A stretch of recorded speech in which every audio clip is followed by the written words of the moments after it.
You're listening to PetLifeRadio.com.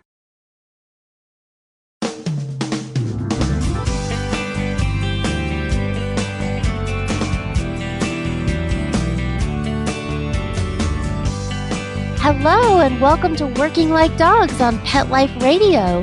Thank you for joining us today. We're your hosts. My name is Marcie Davis and my service dog Whistle. And Whistle and I are thrilled to be with you to talk about our favorite subject, working dogs and working animals. And today we have two guests, Kathy Nimmer and Dena Feller. And Kathy is an award-winning teacher, author, and motivational speaker from Indiana. And Dena lives here in New Mexico, where Whistle and I live. And she's partnered with a diabetic alert service dog. And they're going to visit with us today about the new book, 2 + 4 = 1, celebrating the partnership of people with disabilities and their assistance dogs. And Kathy is the writer and editor of this inspiring anthology, and Dena is one of the contributors in the book. So we're so excited to talk with them about this awesome book that I know you're going to enjoy reading and hearing all about. So come right back after these quick messages.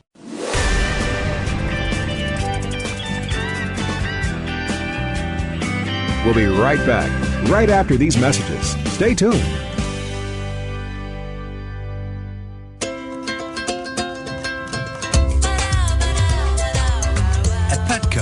We really love pets. There isn't anything we won't do to make sure they're getting the best products and the best care. So when you ask us a question like, so how do you feel about cat condos? We can say from experience, feels like home for her.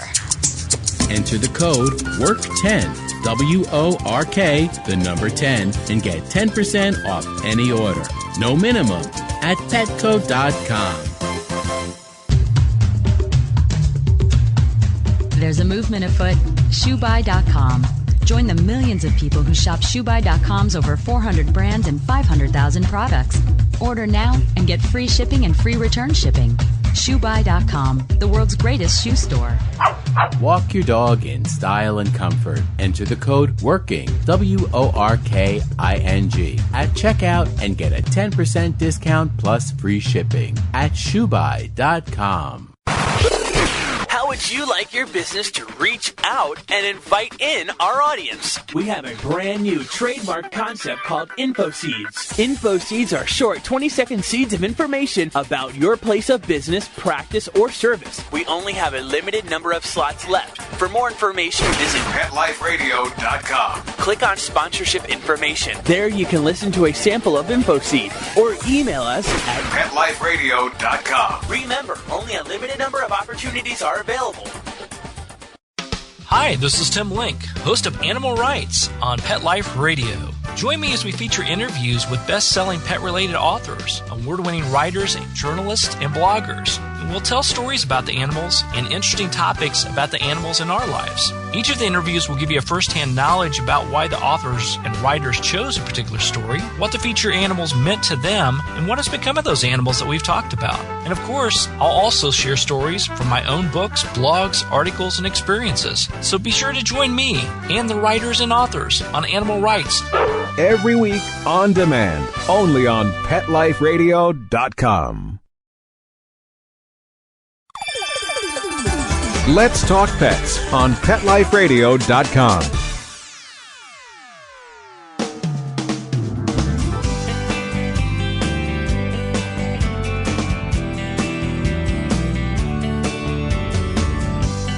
Welcome back to Working Like Dogs on Pet Life Radio. And we're visiting today with Kathy Nimmer and Dena Feller. Hello, Kathy and Dena, and welcome to Working Like Dogs. It's great to be here. Hi, thanks for having us. Yeah, well, we're so glad you could be with us, and congratulations on the new book. It's wonderful. I'm so glad you enjoyed it. It was a lot of work, but it was a labor of love. Well, Kathy, tell us, how did you come up with the idea to put this book together? I'm working with my third guide dog. I'm blind, and I've always been fascinated by all of the stories that other blind individuals working with guide dogs have told me about their dogs. And I've always had an interest in learning more about how dogs help people with other disabilities. And I'm an avid reader. I teach English, so I read quite a bit, and I had not come upon a full-length anthology that had stories about all of the different disabilities and assistance dogs. And so I've always had in the back of my mind a dream to put that together, and that's where 2 + 4 = 1 was born. Yeah, well, I love it. There's over 100 stories and also poems, which are really nice with the book. It's just such a nice compilation of so many heartwarming and touching stories. How did you gather all of those stories and poems? I created a website and then spent several months promoting to various organizations and schools and disability groups to try to get the word out about the book. And I accepted contributions for 5 months during 2009, and we received over 300 contributions from all over the world. And I assembled a panel of judges that was somewhat representative of the target reading group that I hoped would enjoy the book, and we narrowed it down to right around 100, and it ended up with 103 pieces from mostly the United States, but also around the world, and representing a bunch of different situations and age groups and dog breeds. And it was really, really wonderful to read everybody's submissions and try to figure out what the best representation would be of what these dogs do and who the people are who are benefiting from the dogs. Yeah, and I love the way that you organized it. How did you decide on the categories for it? Because I love the different headings, and how did you come up with that? I can only say that I knew the way it needed to be laid out as I was doing it. I'm trusting my creative muse and my inspiration for the book for credit on that one. I knew I wanted to roughly outline the working life of an assistance dog. So I knew, for instance, that chapter 1 had to be about the puppy raisers and trainers. And I knew that ultimately toward the end of the book there had to be the sad but true chapter about retirements and deaths. And then the other categories fell into place as I just thought things through. I wanted a chapter to focus on how things were when partnerships started, and the dogs and the people were trying to figure each other out. I wanted a chapter about people confronting difficult situations and working their way through with their dogs. I definitely wanted a funny chapter because I know working with my dogs over the years, some of the humorous moments have been pretty unforgettable, and I wanted that. So it all just fell into place, and when I divided up the stories and poems, they just had a place to be, and it fit together. I think of it almost like a patchwork quilt, and lots of different styles and topics, and it all just wove together exactly how I had hoped it would. Yeah, well, you did a beautiful job. It is just such a charming and really honest look into the relationship between the human and their assistance dog, which is always the big mystery for people that haven't worked with an assistance dog or have the opportunity to be around them. And it's a really nice way of looking into that relationship that's so beautiful. I wanted to inform, definitely, and I also wanted to demystify the myths that are out there. Like a lot of people think that, for instance, my guide dogs can read street signs or stoplights or whatever and do things that they can't do, and that's not a benefit to assistance dog teams to have these unrealistic expectations. But it's also not a benefit to think that the human has no real role. They're just following whatever the dog does. There are just a lot of things that I thought needed to be clarified, and I thought the book could inform. And I also wanted it to be honest. It's not perfect all the time, and that's because we're not perfect and the dogs aren't perfect. But thankfully, most of the time, the imperfections don't show up at the same time, so we managed to work on through. But when I got neat stories like the one that Dena submitted and others, it was uplifting to me, and I knew it would be uplifting. So it's a mix of information and inspiration.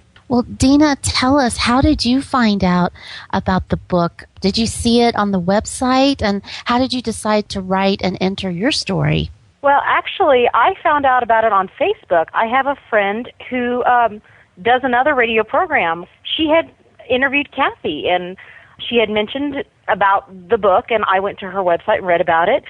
And my story was just totally, I thought I had something to say about my dog and how we work together and what she does for me.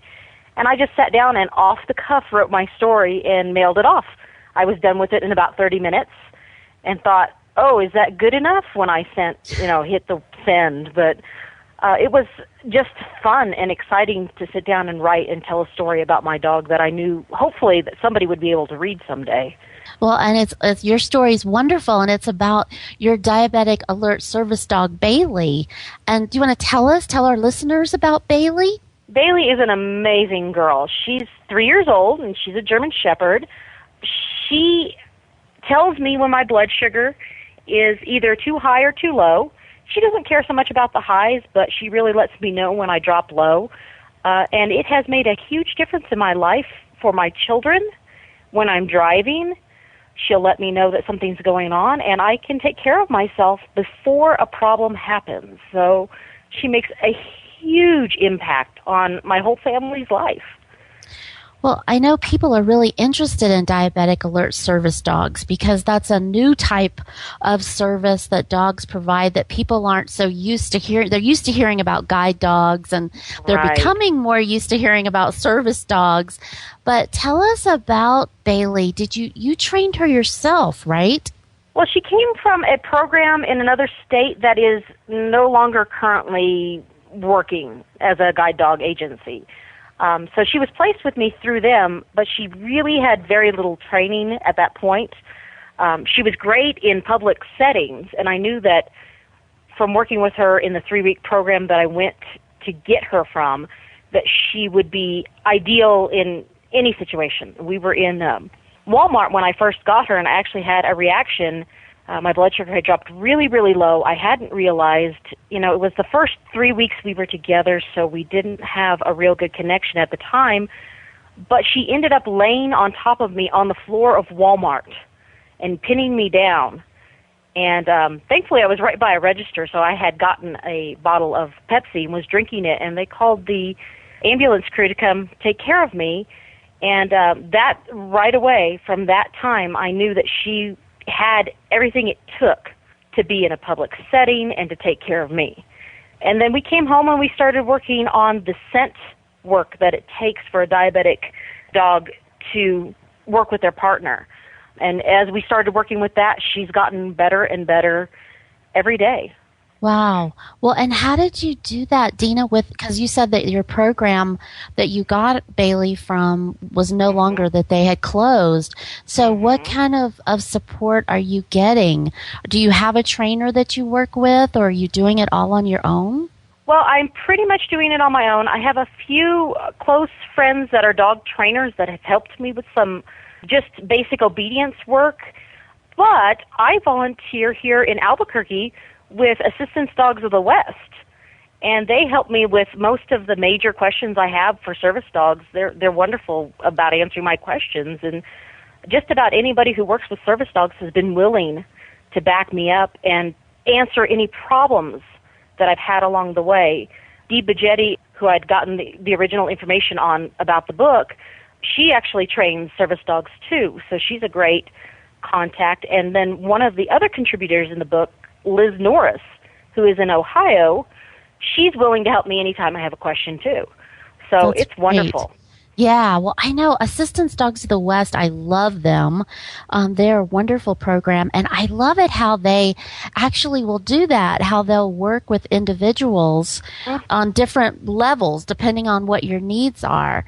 And I think the coolest thing that is another service that they provide, because so many people now are wanting to train their dogs themselves, but don't really know everything. You know, they have some skill levels and different skill levels. And I think that is so cool that Assistance Dogs of the West will offer that assistance without trying to say, oh, you have to do it our way, and wanting to do the entire program. That's really a nice service that they offer. It's great. They're wonderful as far as a program goes, and they're wonderful even if you just have a question to ask them. Yeah, absolutely. Well, we're visiting today with Kathy and Dena, and we are going to take a quick break, and then we're going to come back and hear more about the book and the stories from that book. So you'll want to come right back after these quick messages from our sponsors.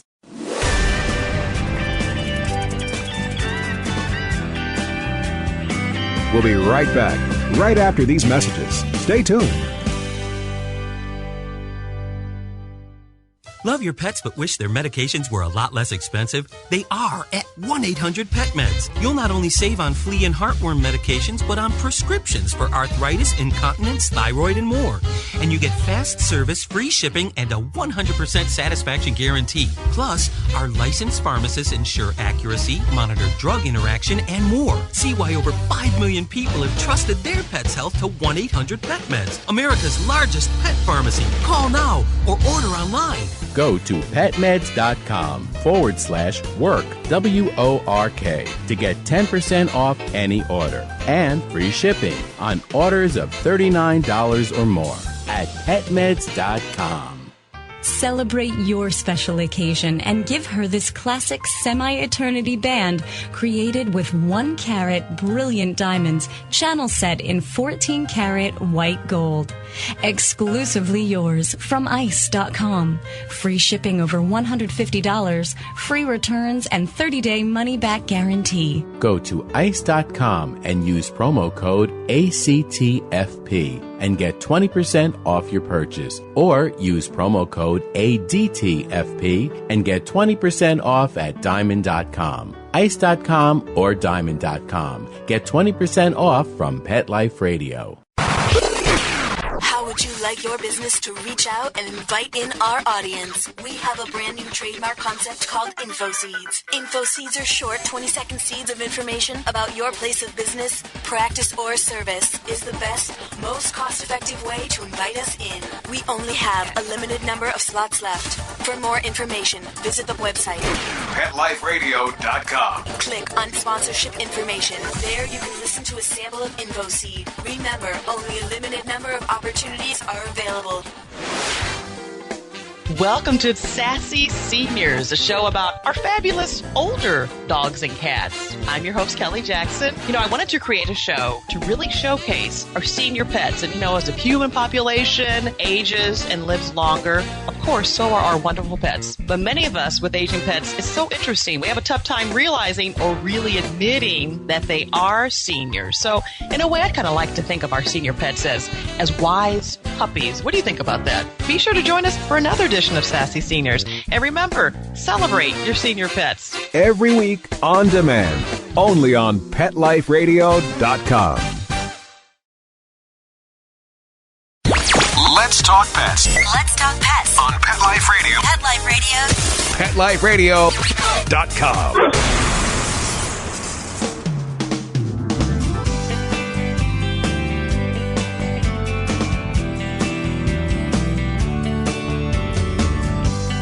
Welcome back to Working Like Dogs on Pet Life Radio. And we're visiting today with Kathy and Dena about the new book, 2 + 4 = 1. And I have to ask you, Kathy, can you tell us, because we've said there's over 100 stories and poems, what are some of your favorite stories in the book?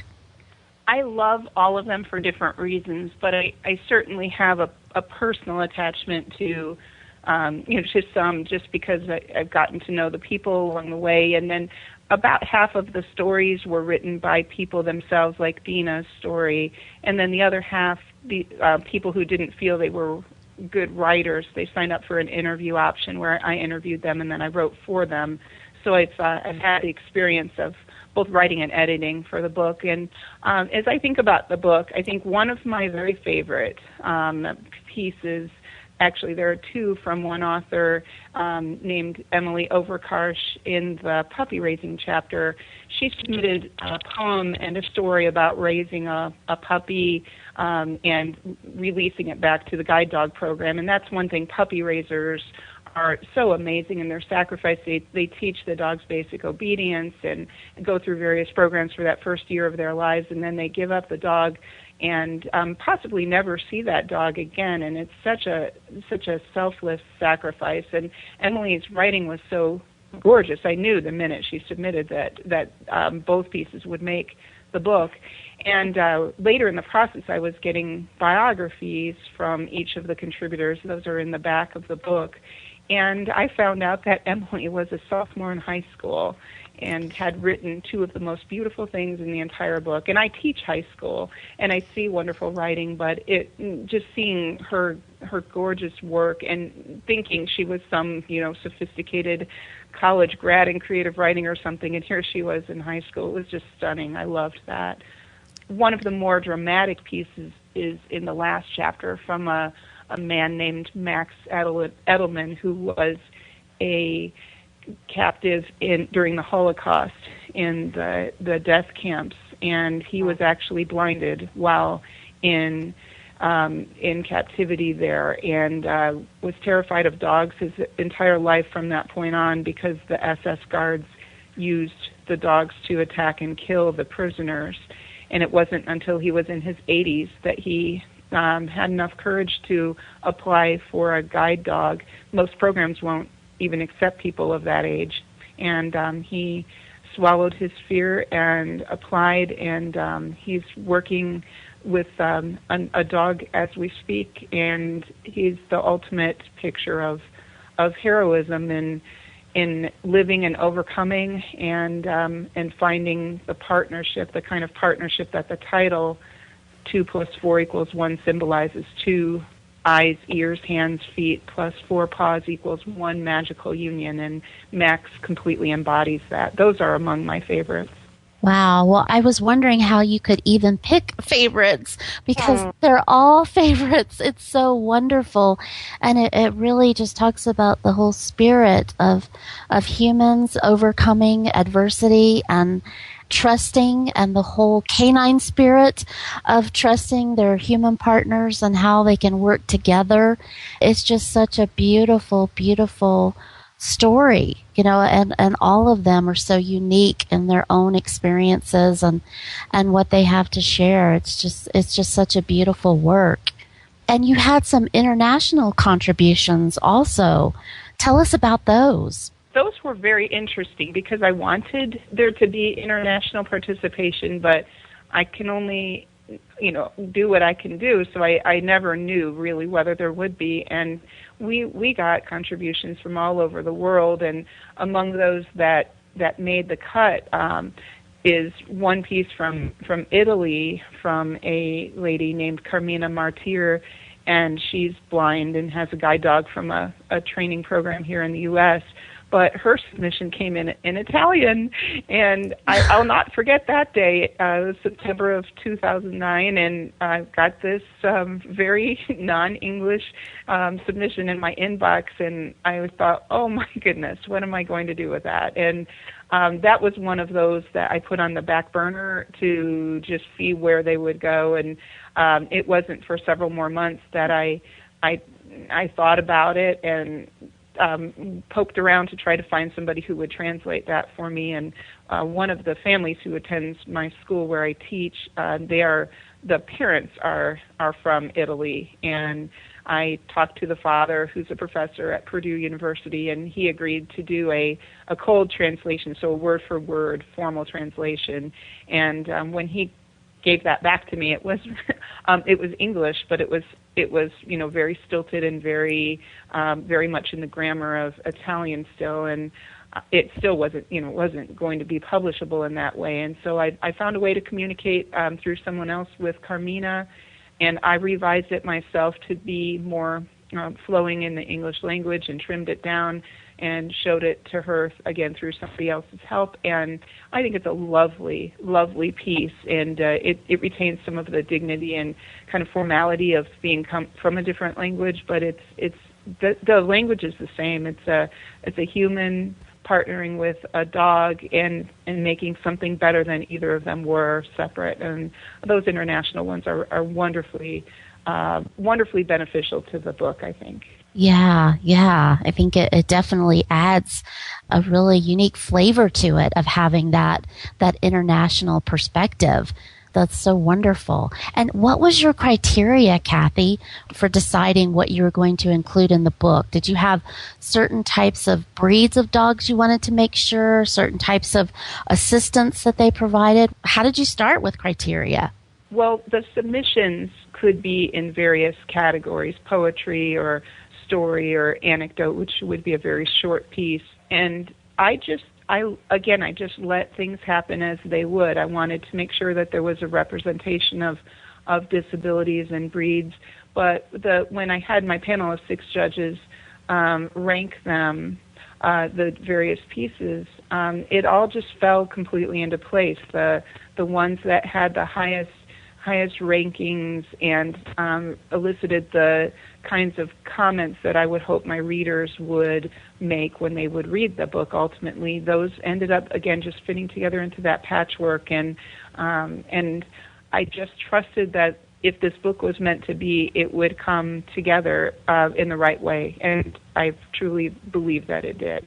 Yeah, it definitely did. And so quickly, because when you said you started this in 2009, gathering the stories? Yes, it was about a year and a half of very, very, very hard work, and I was teaching the whole time. So I'm still currently recovering from probably the most challenging year and a half in my life. But I wanted it to come to be, and I believe that it really does what I wanted it to do. It informs, it inspires, it clarifies, and it celebrates that partnership. But it's also dignified. It doesn't deify either the person or the dog. It's just real and it's broad, and I loved that there were poems included. I am by nature a poet, and I enjoyed writing several of the poems in there, and I like the mix, and I'm just very pleased with how it came out. Yeah, I love that too, that it has the poems, and I also love that it has photographs, and I love the bios at the end of it as well, because as I was reading through the different stories, I wanted to know more about the authors, and I was so delighted when I saw that you had a bio on every author that contributed, and I thought that was such a nice addition as well, so that not only could you see some pictures of some of them, but you could also read a little bit more, which was a very nice touch. It was so fun for me. Just like I said with Emily, I was blown away. She was in high school. I mean, we have people in the book from very young ages all the way up through in Max's age range, and their lifestyles, their backgrounds, their locations. It is fun. That was a very enjoyable part, doing those bios. I made friends along the way. I mean, Dena and I have connected really well, and there are other people from all around the country who I don't think I'll ever not be in touch with them, because this book meant as much to them as it did to me. Yeah, well, and that's such another nice benefit of the book, because you do feel like you're friends with people after you are reading all of their personal stories. That it's such a nice insight into their lives. And Dena, is this the first time that you had written about Bailey when you made this contribution? Yeah, basically, other than posting on Facebook to say, what Bailey has done for me today. But yeah, this is the first time I'd ever written or ever publicly told a story about her, and she's an amazing dog. There are things that she does every day that are as amazing as the story I wrote, and it's incredible what she provides to me. But my favorite part of the book, out of everything in the book, besides the stories that made me cry, most of them did, is the picture on the front cover. Just like Kathy said, it really shows that the stories aren't about just the dogs or just the humans. It's about the connection between the two. And the photograph on the front, the two hands holding the dog paw, is really, I saw that picture from the beginning and just sobbed. Me too. When I saw it, I just, and the way that the hands are cupped, that it looks just like a heart. I mean, does. When I looked at it, I did a double take because I was like, wow. I'll give a plug to the person who took that. That is a former student of mine named Sydney Bolam, who actually has a piece in the book too. But I asked her, she's an art major, and I asked her to come up with various concepts, and that was one of the 9 or 10 that she sent my way, and that was the winner right from the start. So the simplicity and beauty of that picture, the heart and the paw, yes, it's exactly what I wanted the book to say. Yeah, it's so profound. I mean, it says so much. I mean, they say a picture says 1,000 words, and it really does. It's really beautiful in so many ways. It's really, yeah, it's great. It's hard to articulate it, which is when people ask me about Whistle, and Whistle's my third service dog, and it's really hard to articulate that relationship and what they mean to us. And I think that you've done that, Kathy, in such a meaningful, remarkable way of really letting so many people share all the diversity of how the dogs really impact them. And I think that you just did such an incredible job with that. And it's really beautiful. Thank you. I'm so glad that it is accomplishing what I set out to make it do. Yeah, well, I think, and then some. Well, tell our listeners, how can someone order this remarkable book? The very best way is to go to my website, servicedogstories.com. From there, you can order, there are links to go straight to Amazon or straight through the publisher, but you can also order from me through that website and or leave any feedback there that I would pass on to any of the contributors. And I also offer the book in a few different formats there for people, primarily for people with disabilities or anyone, but there's an audio version on CD and then a Word version that is ideal for particularly blind readers with refreshable Braille devices, or a PDF version. So, and any access is the best springboard is from that website, servicedogstories.com. That's great. And we will have that information up on our website as well for our listeners, because we really hope that they will get online and order a copy of this book, because it's a book that you want to read over and over again, because a friend of mine sent it to me, and when I saw it, I just had to have you on the show because I wanted you to talk about the book, and I think our listeners will enjoy it for years to come because of the poems and the stories. I just keep reading it over and over again, and every time I read it, I get something else from it that I didn't see the first time. So I think it's really a treasure that's really long overdue, and I'm so glad that you took the time and in warp speed time that you put this together, which is really commendable. So thank you so much for that, and I would love for you two to come back and visit with us again to talk more about this. And I have to ask you one last thing, Kathy. Do you have any plans to do a follow-up, or what's your next? My current goal is to be serene and peaceful and relax a little bit and kind of regain a little more balance. It's been pretty crazy this last year and a half. But I do a lot of public speaking, and I'm already scheduled for a few events in this next year where I'll be promoting and sharing the stories from the book and all. And for now, I want to savor this accomplishment and take it where it will lead me. And I'm a motivational speaker part-time anyway, and it'll be delightful to use this book and the inspiration from the various stories in there and people like Dena to spread the word even further. So that's my goal right now. Well, I think that's a wonderful goal. And Dena, thank you so much for being with us today and talking about Bailey. And we hope you'll come back and educate us more about your dog and about how dogs can help individuals with diabetes, because that's such a cutting edge service that dogs are providing. And we would love to learn more about that. I would love to come back and talk about that some more, yeah. Okay, great. Well, we'll take you up on that.